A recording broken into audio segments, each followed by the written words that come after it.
Bonjour à tous. Il y a exactement 112 ans, l'Europe s'embrasait, et comprendre avec précision les mécanismes qui ont conduit les puissances européennes à s'engager dans cette guerre sont extrêmement complexes. Entre août 1914 et novembre 1918, le continent est ravagé par une guerre sans précédent, dont les origines trouvent notamment leur source avec la défaite française de 1870. Mais ce n'est pas l'unique raison. C'est en réalité un ensemble de facteurs. Parmi eux, la rivalité qui existe entre l'Angleterre et la nouvelle marine allemande, toutes les rivalités coloniales, les tensions dans les Balkans, tout ceci en fait va créer un engrenage quasiment inarrêtable. Et c'est l'attentat de Sarajevo, le 28 juin 1914, qui va agir comme un élément déclencheur. Mais ce n'est pas l'unique raison. Et à partir de là, tout ce système d'alliance qui avait été mis en place est devenu totalement incontrôlable. Tous les pays européens engagent des mobilisations et toute issue diplomatique devient quasiment impossible. Et c'est ainsi que l'Europe finit par s'embraser dans un conflit que tout le monde pensera court. Pourtant, dès 1911, les principaux États européens pressentent qu'un conflit majeur va arriver. Chacun prépare alors son armée en conséquence. Il y a une conclusion d'alliance, accélération du réarmement et augmentation des effectifs dans les différentes armées, avec notamment l'allongement de la durée du service militaire, voire même l'instauration du service militaire dans certains pays. Malgré tous ces préparatifs, l'idée d'une guerre courte est présente dans tous les esprits. Mais personne n'imagine encore le bouleversement à venir. Et tout ceci va évidemment impliquer d'énormes transformations de la face du monde au cours du XXe siècle et même au cours du XXIe siècle, car on subit encore actuellement les conséquences de la Première Guerre mondiale. Comme des somnambules, les peuples européens s'avancent inéluctablement vers ce qui s'apparentera à un suicide collectif.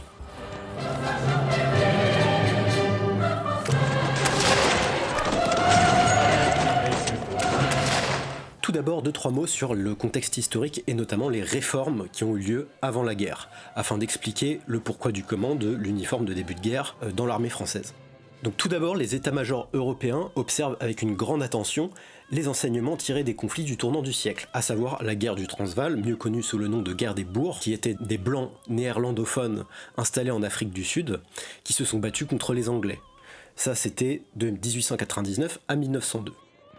Malgré leur infériorité numérique, les bourgs étaient plutôt bien équipés et avaient une connaissance du terrain extrêmement poussée, beaucoup mieux que l'armée anglaise. Cette première guerre importante du XXe siècle va avoir un impact psychologique énorme sur l'armée britannique. C'est un conflit asymétrique qui a toute une guérilla, ce qui va pousser en fait les militaires britanniques à repenser toute leur doctrine. Quelques années plus tard, c'est la guerre russo-japonaise de 1905, gagnée par le Japon, qui met en évidence l'intérêt tactique de l'offensive à outrance. Puis un peu plus tard, ce sont les guerres balkaniques de 1912 et 1913, qui vont aussi être fortement observées par les militaires étrangers. Et c'est notamment l'état-major français qui est très friand en fait de ces doctrines ultra agressives et qui vont faire des ravages parmi les rangs de l'armée française dès août 1914 et en 1915 notamment. L'Allemagne et le Royaume-Uni tirent des conclusions légèrement différentes. Et en fait, ce sont les premières grandes puissances à vouloir expérimenter un nouvel uniforme de teinte beaucoup plus neutre. Ces deux puissances prennent conscience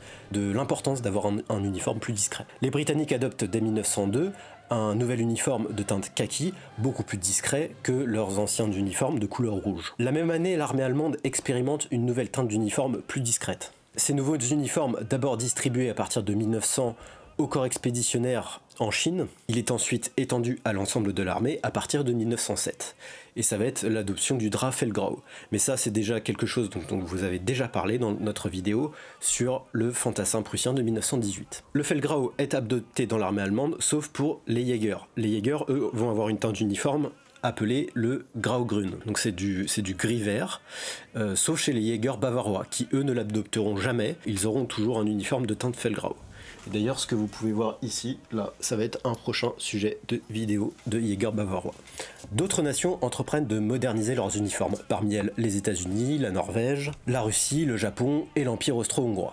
Le haut commandement français, quant à lui, est conscient qu'il faut moderniser cet uniforme. Seuls les chasseurs à pied et les troupes coloniales stationnées en métropole bénéficient d'un uniforme de teinte bleue, nettement moins voyant par rapport aux uniformes du reste de l'armée. La création des bataillons alpins en 1888 introduit également l'emploi des bandes moltières. Les bandes moltières sont considérées comme un équipement très moderne, économe en cuir est destiné aux troupes d'élite. La cavalerie fait également évoluer sa tenue à partir de 1900. Le pactage du fantassin français reste extrêmement lourd. En 1890, il atteint une moyenne de poids d'environ 27 kg pour l'infanterie de ligne. Et cela peut aller jusqu'à plus de 30 kg pour l'infanterie lourde, à savoir les zouaves et les tirailleurs. Outre ce poids excessif, l'uniforme reste très visible. Afin d'alléger cet équipement, plusieurs expérimentations sont entreprises à partir de 1892, avec l'introduction d'ustensiles en aluminium. Mais cela va être rapidement abandonné parce que l'aluminium ça coûte très cher et c'est un métal stratégique. Pour les tests, les premiers carrés gamelles en aluminium sont distribués au 24e régiment d'infanterie. Donc tout ceci est abandonné et il y a aussi une autre raison, c'est que les stocks de matériel en fer étamé sont encore extrêmement importants. Dans le même temps, les réflexions sont entreprises pour avoir un uniforme moins voyant, tout simplement, qui serait donc mieux adapté aux enjeux de combat modernes. Dès 1871, c'est le colonel Leval, futur ministre de la guerre, qui reconnaît dans son ouvrage La réforme de l'armée que les uniformes à teinte bleue sont plus discrets évidemment que le rouge. Même si à titre personnel, nous, en association de reconstitution, on a fait le test de visibilité sur un champ vague, en fait la capote gris de fer bleuté, ce type de couleur là, ça se voit énormément de loin, quelquefois même pire que le rouge. Le problème de visibilité de l'uniforme de l'armée française n'est pas uniquement lié au pantalon rouge. Je peux vous assurer qu'un bleu foncé, ça se camoufle extrêmement mal dans la nature.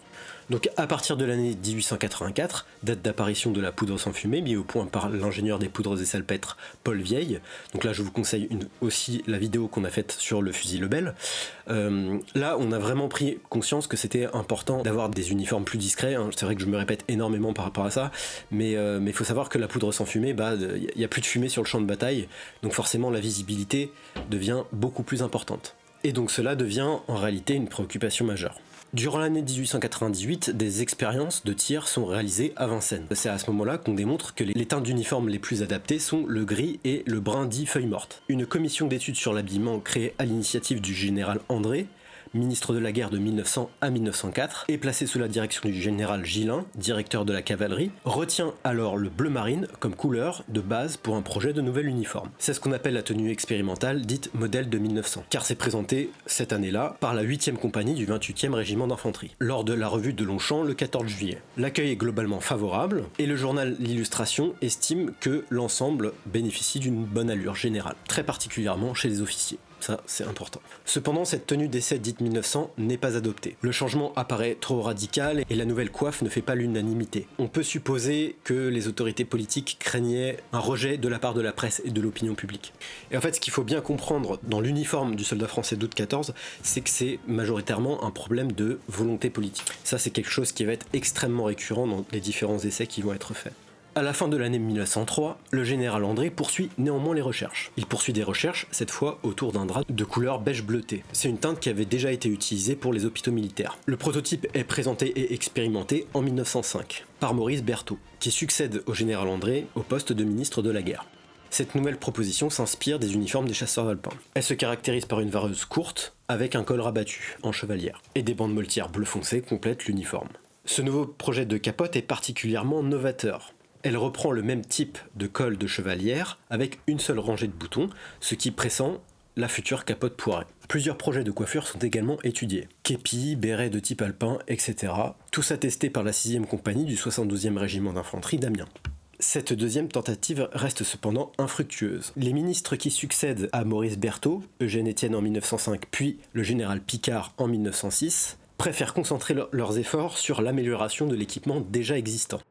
La commission avait pourtant été favorable pour l'adoption d'un uniforme de teinte beige-bleu, ainsi que d'une coupe plus moderne, toujours très inspirée des chasseurs alpins qui étaient une troupe d'élite. L'attention se porte vraiment sur l'allègement du barda du soldat français. De nombreux essais sont entrepris pour améliorer le havresac. Une nouvelle gamelle en aluminium est également testée. Pour résumer, pendant cette période, toutes les recherches liées à une nouvelle teinte d'uniforme sont progressivement abandonnées. Il faudra l'aggravation des tensions internationales pour qu'on se repose la question du changement de teinte des uniformes. C'est ainsi qu'il y aura une 3e tentative, avec une orientation bien différente. Elle doit beaucoup à la commission créée en 1910 par le général Brun, actuel ministre de la guerre, puis maintenue par son successeur Maurice Berthaud, de mars à mai 1911. Cette commission est baptisée Commission de transformation des uniformes et présidée par le général Dubail, qui s'était déjà illustré pour son implication dans le changement des équipements militaires. Adolphe Messimy, nommé ministre de la Guerre en juin 1911, obtient auprès de la commission du budget de la Chambre des députés un crédit de 350 000 francs, qui va être destiné à financer les expérimentations. Tous les acteurs impliqués sont alors convaincus à ce moment qu'il est urgent de faire quelque chose, afin de moderniser l'uniforme du fantassin, et qu'il n'y a plus de temps à perdre. La nouvelle tenue proposée adopte une teinte beaucoup plus neutre, nommée Reseda. C'est la fameuse tenue Reseda. Elle se distingue très nettement des essais précédents parce qu'elle ressemble au Feldgrau allemand. Du moins, c'est ce qu'on disait à l'époque et c'était une des critiques. Donc le Feldgrau allemand qui, je le rappelle, a été adopté dans l'armée du Kaiser à partir de 1907. Mais cette fois, les essais prennent une ampleur beaucoup plus importante. Il ne s'agit plus d'équiper juste simplement une ou deux compagnies, mais là carrément un régiment entier. Ça va être le 106e régiment d'infanterie de Chalon-sur-Marne. Le 106e régiment d'infanterie rendu extrêmement célèbre grâce à Maurice Genevoix, mais ça bien plus tard. Des unités de cavalerie et d'artillerie prennent également part aux essais, et ce sont en tout 2500 hommes qui vont tester le nouvel équipement. Le ministre de la Guerre Maurice Berthaud est bien conscient qu'il faut qu'il ait l'opinion publique de son côté pour pouvoir agir en conséquence. Et c'est ainsi qu'il propose un projet en avril 1911 aux membres de l'armée, du Sénat et de la Chambre des députés. Et il convoque ensuite la presse qui aurait pour rôle de vendre le projet à l'opinion publique. Cette tenue consiste en une amélioration majeure. C'est un type de teinte qui n'avait jamais été porté auparavant par l'armée française. Le fait le plus marquant, c'est que dans cette tenue-là, dans cette tenue Reseda, la capote n'est plus l'effet de combat. La capote va être portée par temps froid, le reste du temps elle sera roulée dans le havre-sac, et la tenue de combat est la vareuse. Ça, dans l'armée française, c'est quelque chose qui est incroyable. En août 14, la capote, je vais revenir là-dessus tout à l'heure, mais la capote reste le vêtement de combat. On ne combat pas en vareuse, sauf vers la fin de la guerre en 1918, de manière un peu éparse, mais regardez, même en 1940, la plupart du temps, le fantassin combat en capote. Donc ça, déjà, c'est du jamais vu. La coupe générale de l'uniforme, cette fois-ci, ne s'inspire plus de la vareuse dolman des chasseurs alpins, mais c'est une tunique toute arme dite du modèle 1897, caractérisée par un collet droit et des manches ornées de pattes de parement. Le principe des bonnes moltières est évidemment conservé, mais l'idée d'un équipement en cuir fauve est introduite, suivant précisément l'exemple de l'armée allemande.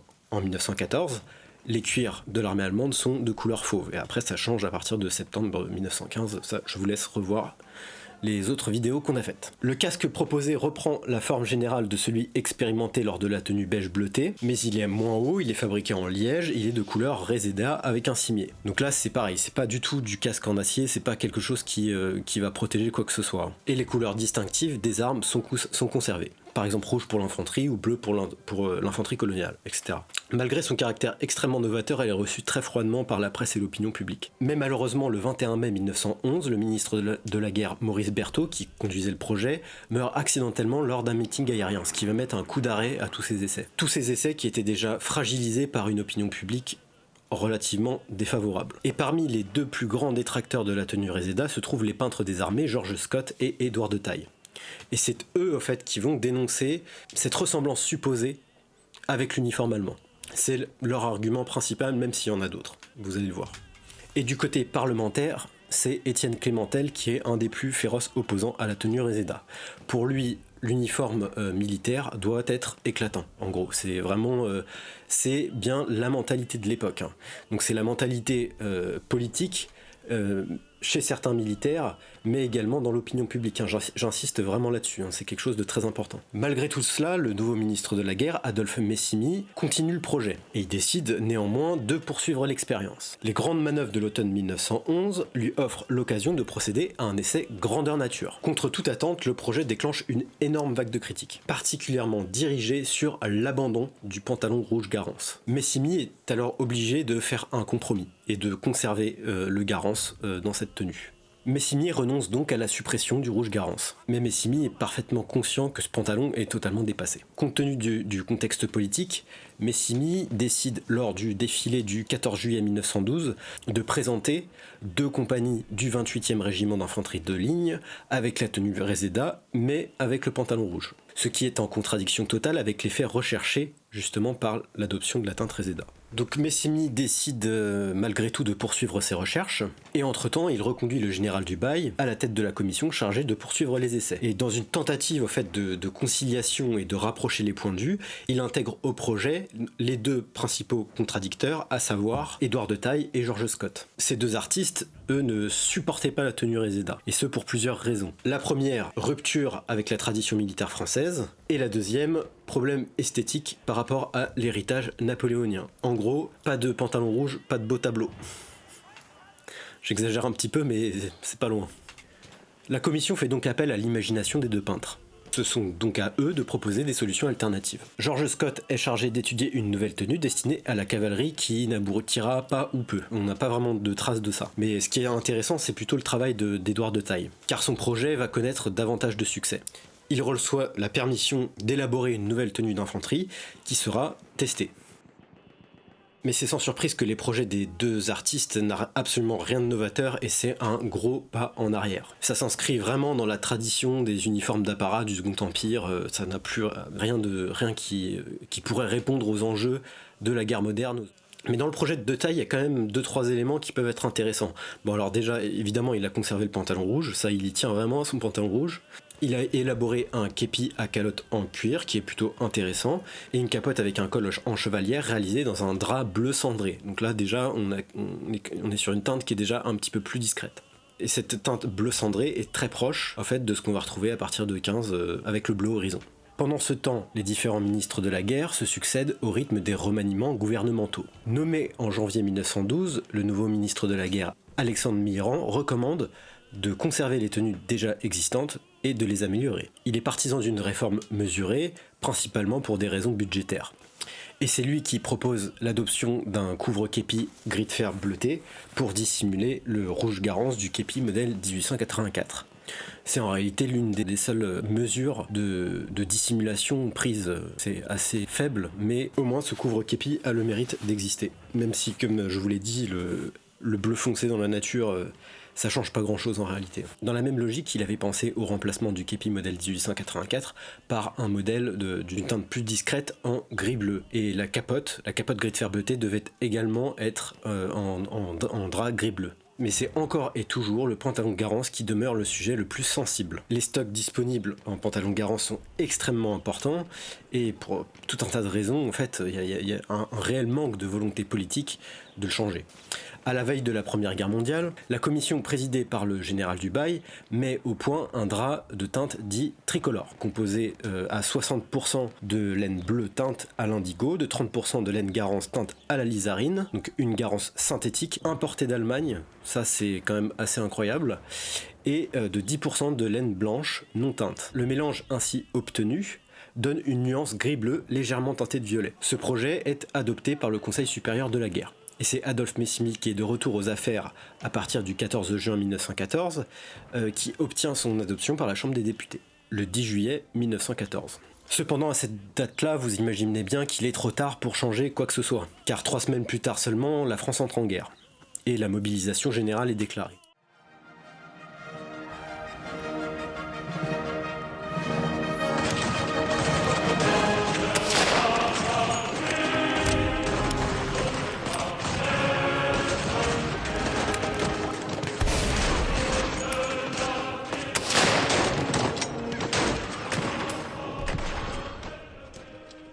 Ce mythe du pantalon rouge est célébrissime dans l'histoire de la Première Guerre mondiale. Et malgré tout ça, c'est une erreur immense de considérer que les pertes dantesques des tout premiers mois de la guerre sont dues uniquement au pantalon rouge. Le problème était avant tout tactique. C'est-à-dire que les Allemands avaient beaucoup de mitrailleuses, ils en avaient pas plus que nous, mais ils savaient beaucoup mieux les utiliser, et l'état-major français avait bien cette mentalité d'offensive à outrance. Donc quand on charge baïonnette au canon face à des mitrailleuses, pantalon rouge ou pas, ça ne change strictement rien. Ces pantalons rouges a eu bon dos pour permettre à certains décideurs de se défausser des terribles pertes du mois d'août 1914. Après, il y a quelque chose qu'il faut aussi dire, c'est que je pense que ça n'a pas arrangé les choses. très clairement. Donc on peut pas tout mettre sur la faute du pantalon rouge, mais j'estime qu'il y a aussi un impact psychologique individuel du soldat qui porte ce pantalon rouge, puisque en fait on a quasiment adopté très rapidement des couvre-pantalons. Des couvre-pantalons qui étaient des bleus de travail, en fait. On a même ordonné aux soldats de défaire les pans de leur capote pour justement dissimuler ce pantalon rouge. Donc d'une part, oui, le pantalon rouge n'est pas responsable des terribles pertes de 1914, ce sont les tactiques d'un autre temps, mais d'autre part, ce pantalon rouge-là, il a quand même un impact psychologique. Voilà, un impact psychologique qui est absolument non négligeable à mon avis. Voilà, mais là c'est un avis purement personnel. Mais d'ailleurs si ça n'avait pas eu d'impact, il n'y aurait eu aucune raison d'adopter un couvre-pantalon, et voilà. Et après, on a décidé évidemment de changer la couleur du rouge Garance, puisque comme dit tout à l'heure, c'était de la lizarine synthétique, fabriquée et importée d'Allemagne. C'est quelque chose qu'on achetait à l'ennemi.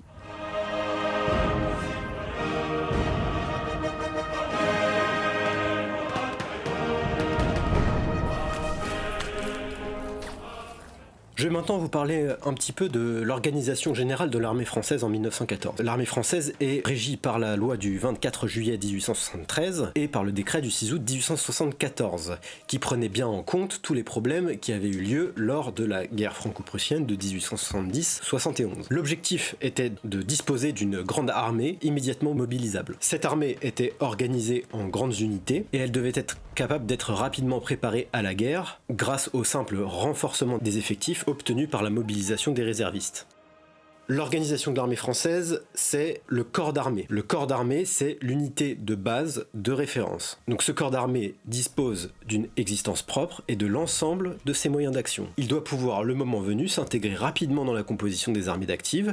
Pour permettre cette organisation, le territoire français est divisé en 18 régions militaires, dans lesquelles les unités sont stationnées en permanence. Ces régions doivent également fournir, en cas de conflit, les ressources en hommes, en chevaux, en matériel et en approvisionnement. Ce dispositif assure un maillage particulièrement dense sur l'ensemble du territoire national. En 1914, près de 500 unités stationnent en France métropolitaine, dont 3/4 d'infanterie. À la suite de plusieurs évolutions successives, le nombre de régions militaires est augmenté à 21. Le 19e corps d'armée est basé en Algérie et le 21e corps vient d'être créé et installé aux frontières à l'est. À l'exception du 6e corps, du 19e corps et du corps colonial, qui disposent chacun de 3 divisions, un corps d'armée est théoriquement composé de 2 divisions d'infanterie, un régiment de cavalerie, une brigade d'artillerie, un escadron du train, une compagnie du génie, un équipage de pont, un parc d'artillerie, 8 hôpitaux de campagne, un convoi administratif, un parc de bétail et un dépôt de remonte. L'ensemble est placé sous le commandement d'un quartier général comprenant un état-major chargé de coordonner les différents services. Si le corps d'armée constitue l'unité tactique principale,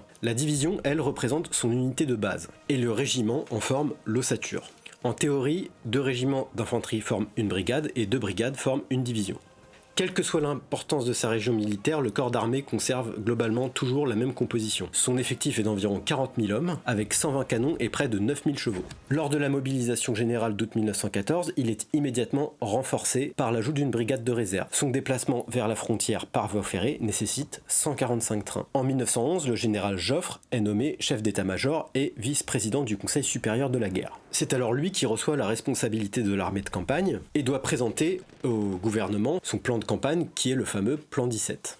Entre 1911 et 1914, Joffre entreprend également toute une série de modernisations de l'armée qui vient de traverser des crises énormes.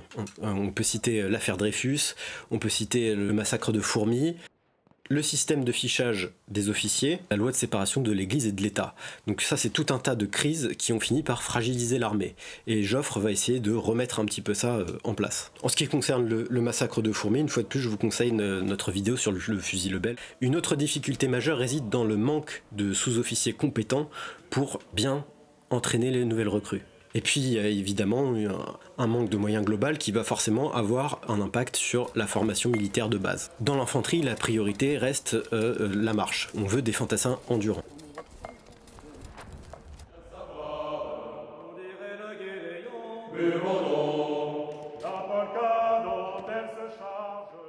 Maintenant, 2-3 mots sur le service militaire. Le service militaire est rendu obligatoire en France en 1875. Il avait initialement une durée de 5 ans. Celle-ci est ensuite réduite à 3 ans en 1889, puis à 2 ans en 1905. avant d'être à nouveau porté à 3 ans par la loi de 1913. Afin de répondre aux nouvelles lois militaires adoptées en Allemagne à partir de 1911, la France met en place dès 1912 plusieurs mesures visant à augmenter de manière importante les effectifs de l'armée, ainsi que les crédits qui lui sont accordés. Se pose alors la question du rétablissement d'un service militaire d'une durée de 3 ans. Cette proposition provoque un débat politique intense entre la droite et la gauche, ravivant une nouvelle fois les tensions dans la vie politique française de ce début du XXe siècle. À la suite de cela, il y a eu beaucoup de manifestations, beaucoup de répression, mais la loi est finalement adoptée et publiée en août 1913. L'armée demeure constamment au centre des affrontements parlementaires. Son budget est régulièrement soumis aux influences idéologiques. À cela s'ajoutent de nombreuses rivalités doctrinales et des débats techniques importants qui traversent l'institution militaire, notamment sur la motorisation, le développement de l'artillerie, etc. Malgré toutes ces difficultés, la loi est adoptée. Même si ses effets complets ne prendront effet qu'en 1915 en pleine guerre, le général Joffre peut déjà, grâce à l'incorporation de la classe 1913, disposer d'une armée d'actifs dépassant légèrement les 800 000 hommes. Les effectifs français deviennent donc comparables à ceux de l'armée allemande à ce moment.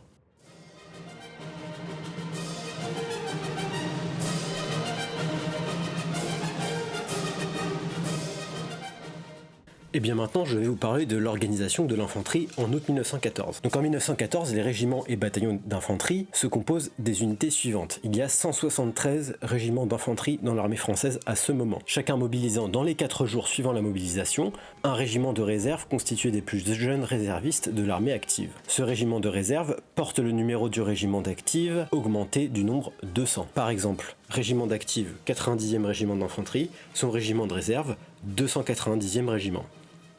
Aussi simple que ça. Dans l'infanterie, il y a 32 bataillons de chasseurs, comprenant chacun environ 1500 chasseurs, répartis en 6 compagnies, ainsi que 10 groupes de cyclistes de 420 chasseurs, mis à la disposition des 10 divisions de cavalerie. Il y avait également 5 régiments de zouaves, 9 régiments de tirailleurs algériens, 2 régiments de la Légion étrangère et 5 bataillons d'infanterie légère d'Afrique. Un régiment d'infanterie à 3 bataillons compte théoriquement 120 officiers et 3245 hommes. Tout ça, c'est théorique. L'état-major régimentaire est composé d'un chef de corps, qui est souvent un colonel ou un lieutenant-colonel, d'un officier adjoint au chef de corps, qui est un capitaine, de 2 médecins-majors et d'un aide-major, d'un trésorier, qui avait souvent le grade de capitaine, assisté d'un aide-trésorier, qui était un sous-lieutenant, d'un officier du matériel, qui était un capitaine, assisté de son adjoint, un sous-lieutenant.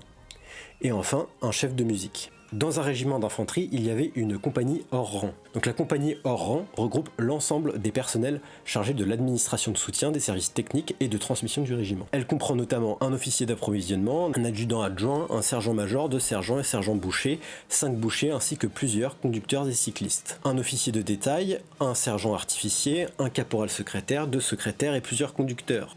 Un officier chargé des liaisons téléphoniques, assisté de 2 sergents téléphonistes, 7 caporaux et 35 hommes. Un sergent radiotélégraphiste avec 4 caporaux et 15 hommes. Un sergent signaleur assisté d'un caporal et de 4 signaleurs. Un adjudant chargé de peloton, 2 sapeurs bombardiers comprenant un caporal et 12 sapeurs ouvriers d'art ainsi que 2 sergents pionniers. 4 caporaux et 48 pionniers. À cela, on ajoute un sergent bombardier assisté de 3 caporaux et 24 bombardiers, un officier vétérinaire, un brigadier maréchal ferrant, 5 maréchaux ferrants et 2 bourliers. Un vaguemestre assisté d'un aide pour chacun des bataillons, 2 maréchaux des logis éclaireurs montés, 2 brigadiers et 5 cavaliers. 5 sous-officiers comptables, plusieurs cuisiniers et hommes de corvée. Les ordonnances des officiers de l'état-major régimentaire, un tailleur et un cordonnier, ainsi qu'un sergent brancardier. La musique régimentaire comprend également un chef de musique, un tambour-major, un sous-chef de musique et une quarantaine de musiciens, qui en cas de besoin sont employés comme brancardiers. Le bataillon. Donc chaque régiment comprend 3 bataillons, chacun composé de 4 compagnies et représentant environ 1000 hommes.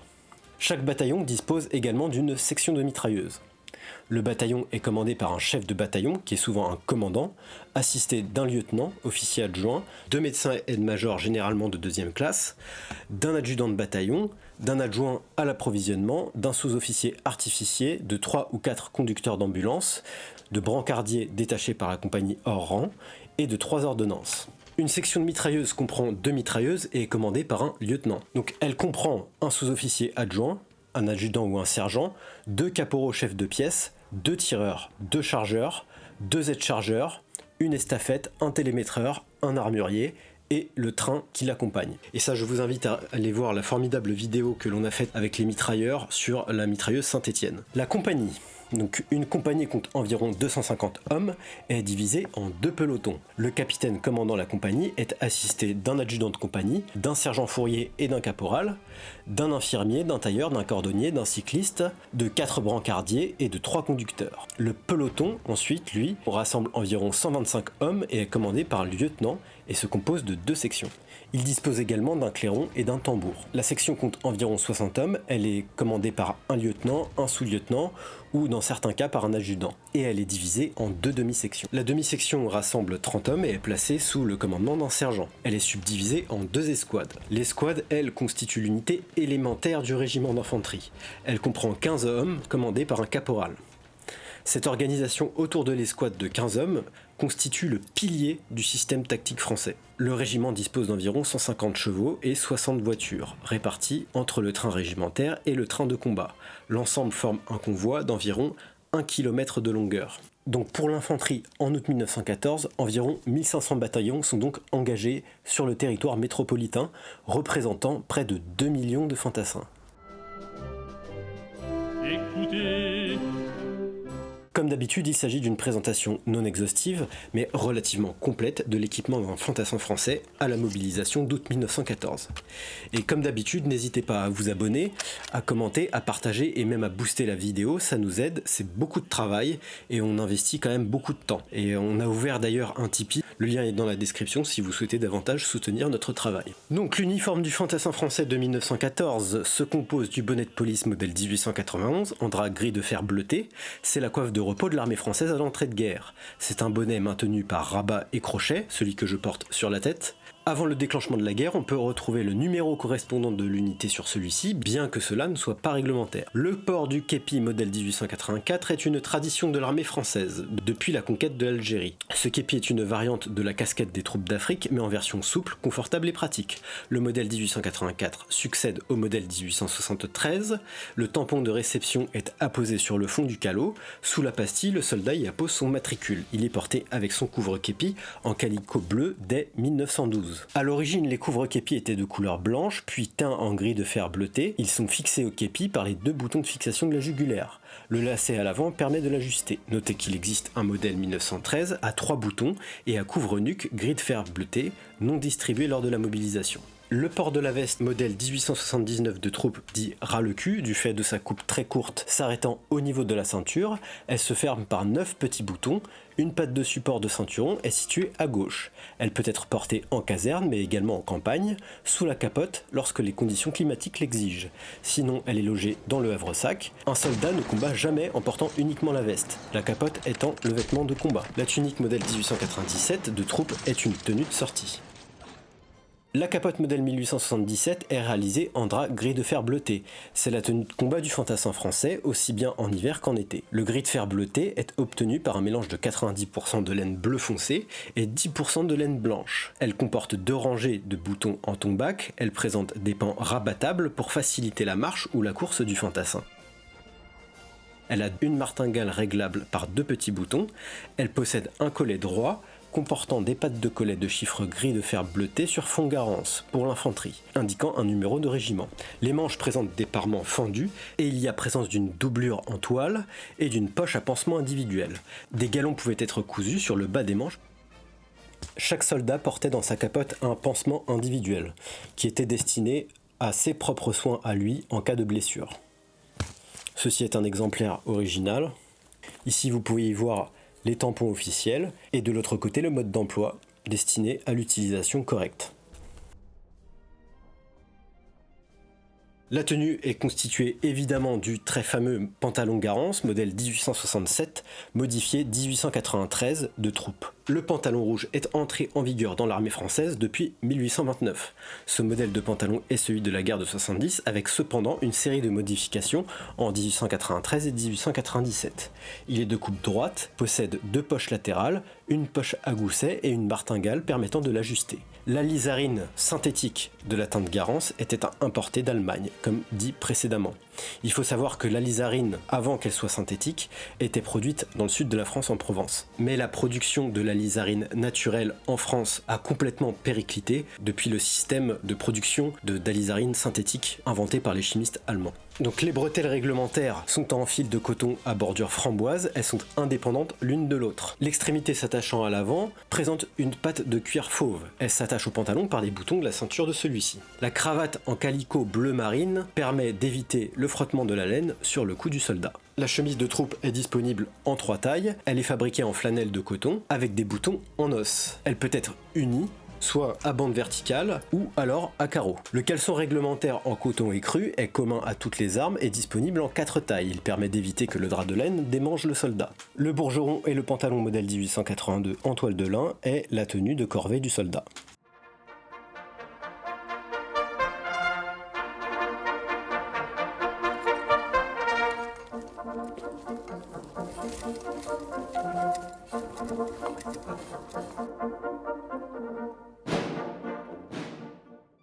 Passons maintenant à l'équipement. Donc l'équipement est composé du havresac modèle 1893 qui est la véritable maison du poilu. Ce type de sac à dos à cadre en bois, introduit dès 1844 dans l'armée française, a été allégé depuis 1882. Il est en toile noircie imperméabilisée, il comporte 2 renforts de cuir et 2 pontets pour le passage des courroies, permettant d'y arrimer plusieurs équipements du soldat tels outils, tentes, couvre-pieds, etc. Les bretelles peu pratiques se règlent à l'aide d'un ardillon. Il est surnommé as de carreau ou plutôt Azor parmi les poilus, qui est un mot argotique signifiant chien, puisqu'il suit son maître partout où il va. L'équipement en cuir noir était composé en août 1914 du ceinturon modèle 1845 qui est prédominant à ce moment, même si le modèle 1903 à boucle à double ardillon existait. Les bretelles de suspension modèle 1892 présentent 3 crochets en laiton permettant de soutenir les 3 cartouchières modèle 1888. Il y avait donc 2 cartouchières ventrales et une dorsale. Le gousset de baïonnette, toujours en cuir noir, est porté du côté gauche. La musette modèle 1892 est confectionnée en toile de lin au chanvre de teinte cachou. Elle contient les vivres, les couverts réglementaires en fer matriculé sur le manche, la cuillère, la fourchette, ainsi que le couteau de poche, mais qui lui n'est pas réglementaire et donc non fourni par l'armée, car tout bon paysan qui se respecte a toujours un couteau sur lui. Elle contient également le quart modèle 1865 et les objets personnels du soldat. Le bidon modèle 1877 de 1 litre présent ici, est fabriqué en fer étamé, il est d'une contenance donc de 1 litre seulement, là où les troupes d'Afrique possédaient une version d'une contenance de 2 litres. Évidemment, ils avaient besoin de transporter beaucoup plus d'eau dans des territoires arides. Le bidon modèle 1877 d'une contenance de 2 litres sera généralisé à l'ensemble de l'armée métropolitaine au cours de la guerre, parce que évidemment on se rend bien compte que 1 litre c'est quand même très peu pour un soldat en campagne. Il possède une housse en grès de fer bleuté pour limiter les bruits et supprimer la brillance. Le fantassin français de août 1914 part au combat avec les guettrons modèle 1913. Ces guettrons sont jugés très peu pratiques lors des marches longues et ils sont remplacés relativement rapidement par les bandes moltières déjà en dotation chez les chasseurs alpins. Même si sur certaines photos, en fait, on peut voir, surtout en 1915, le port simultané de bandes moltières et de guettrons par-dessus. Mais ça, c'est pas quelque chose qu'on va trouver en août 1914. La plaque d'identité du modèle 1881 est de forme ovale. Elle indique le nom, le prénom et la classe de recrutement du soldat. L'autre côté indique la ville de recrutement et le matricule du bureau de recrutement. Une plaque était portée au poignet et une plaque était portée autour du cou. En cas de décès, une plaque reste sur le corps du soldat pour signalement et identification de la dépouille. Le livret individuel est une véritable carte d'identité du soldat. Ici, vous avez un exemplaire original d'un soldat ayant appartenu au 90e régiment d'infanterie. Le livret est placé sous le rabat du havresac. Par conséquent, si le havresac est égaré ou détruit, ça pouvait poser les problèmes que vous imaginez. Les brodequins du modèle 1893 sont majoritaires en août 1914. Les modèles 1912 qui existaient étaient également portés. Donc les semelles sont cloutées pour en limiter l'usure lors des marches longues. La dotation réglementaire en outils collectifs est de 2 plats à 4 et couvre-plats par escouade, 2 vaches à eau par escouade, un boutéon par escouade et un moulin à café pour 2 escouades. La gamelle individuelle modèle 1852, en fer étamé avec petit plat, trône invariablement au sommet du havresac. Une chaînette relie le couvercle à la gamelle. Le nécessaire à couture pour troupe en basane noire contient une paire de ciseaux, une alène, 6 aiguilles, un dé à coudre et 4 écheveaux de fil dont les teintes varient en fonction de l'arme d'appartenance du soldat. Elle contient également un peigne. La lanterne pliante Montjardet modèle 1910 est en fer étamé et de forme rectangulaire. Donc c'est un système très ingénieux, ça se plie, ça se range dans un étui, on y met une bougie à l'intérieur. J'ai toujours été assez fasciné par cet objet qui est d'une simplicité et d'une ingéniosité assez incroyable. Je pense que c'est un de mes objets préférés de la Première Guerre mondiale. La demi-couverture ou couvre-pied n'est pas présente dans le pactage de la mobilisation. C'est un effet qui ne sera distribué qu'à partir d'octobre 1914. Pareil pour la tente modèle 1897, qui elle est également absente lors de la mobilisation. Les soldats d'août 14 partent au combat sans tente et sans couvre-pied, car on pensait la guerre courte, donc les troupes étaient bien souvent logées dans des granges réquisitionnées. Elle est distribuée à l'infanterie à partir du 12 août 1914. Les outils individuels sont fixés sur le havresac ou au ceinturon en configuration d'assaut. On peut noter la pelle Lindemann avec son étui en cuir noirci, la pelle pioche Sœur modèle 1909, la hache réglementaire, etc. Qu'autrefois dans la plaine, tu détournas un sabre de mon sein. Sous les drapeaux d'une mère chérie. Maintenant passons à la partie armement. À la mobilisation, le fantassin français est équipé du fusil modèle 1886. Modifié 93. Je vous invite à visionner notre vidéo sur cette arme si ce n'est pas déjà fait. Modèle 1886-93 est le premier fusil utilisant de la poudre sans fumée. Quant au fusil Berthier modèle 1902 et 1907, donc, qui étaient pourvus d'un système de réapprovisionnement bien plus moderne, étaient eux distribués aux tirailleurs indochinois et aux tirailleurs sénégalais respectivement. Les systèmes Berthier pour les mousquetons et carabines étaient eux destinés à la cavalerie, aux cuirassiers, à la gendarmerie et à l'artillerie. L'épée baïonnette modèle 1886, surnommée Rosalie par les civilots, c'est surtout les civils qui donnaient ce surnom-là. Les militaires avaient plutôt tendance à l'appeler le cure-dent, ce genre de surnom. Elle présente une poignée en maillechort avec un quillon qui permet de disposer les armes en faisceau, baïonnette au canon. Dis-moi soldat, dis-moi ton... Elle possède une lame cruciforme de 52 cm de longueur et une fois sur le fusil, le tout mesure à peu près 1,80 m, ce qui est quand même très long. Combattu contre nous, te souviens-tu que les preux d'Ibérie devant nos chefs ont plié les genoux? En définitive, l'armée française de 1914 est une institution en pleine transition. La mutation suivra au cours de l'année 1915 en réaction aux terribles pertes qui ont eu lieu au tout début de la guerre. Mais juste avant 1914, il faut bien garder en tête que l'armée est consciente des évolutions de la guerre. Elle entreprend de nombreuses réformes, mais se heurte aux contraintes politiques. C'est surtout ça, les contraintes politiques et les contraintes d'opinion publique. Et surtout budgétaires. Et puis aussi liées à la mentalité, aux traditions. C'était vraiment un système qui était verrouillé et qui a empêché de réaliser des réformes profondes de changement d'uniforme. Ça a été beaucoup plus simple au Royaume-Uni par exemple et en Allemagne. En Allemagne, tout simplement en termes de questions politiques, le Kaiser décide de tout, quasiment. Et puis l'armée britannique, quant à elle, en termes d'effectifs, c'est clairement pas la même chose. C'est une armée de professionnels qui est destinée à être projetée à peu près partout dans le monde, et c'est pas du tout le même nombre d'hommes engagés que dans l'armée française. Mais dans cette armée française, si certaines modernisations arrivent trop tard pour influer sur les premiers combats, ça témoigne néanmoins d'une réelle volonté d'adaptation. Et comprendre cette organisation, l'équipement et les choix doctrinaux de cette armée permet aussi de mieux saisir les tragédies qui marqueront les premiers mois de la Grande Guerre, qui ont été particulièrement meurtriers. C'est sans doute la pire période de l'histoire de France. Et puis, on va bien arrêter avec ce mythe du pantalon rouge qui est responsable des morts de 1914. Ce n'est pas vrai. C'est un problème de doctrine. Ça n'a pas aidé. C'était obsolète. Si vous voulez, ce qui est injuste là-dedans, ça a permis à certains officiers supérieurs de se défausser en disant c'est pas de ma faute, c'est de la faute du pantalon rouge. Sauf que la réalité, elle est beaucoup plus compliquée que ça. Mais évidemment, il y a eu un impact psychologique individuel évident chez le soldat français. C'est pour ça qu'on a remplacé ça. On a remplacé cette couleur-là parce que la lizarine était importée d'Allemagne. Et tout un tas de raisons. C'est multifactoriel. Dire que les pertes de 1914 sont liées directement au pantalon rouge, c'est faux. Voilà. Je vous remercie pour votre attention. À la prochaine, portez-vous bien et abonnez-vous. Me rappeler au repos qui m'est dû, tu fermeras doucement ma paupière en me disant, soldat, t'en souviens-tu? Tu fermeras doucement ma paupière en me disant, soldat, t'en souviens-tu? En me disant, soldat, t'en souviens-tu?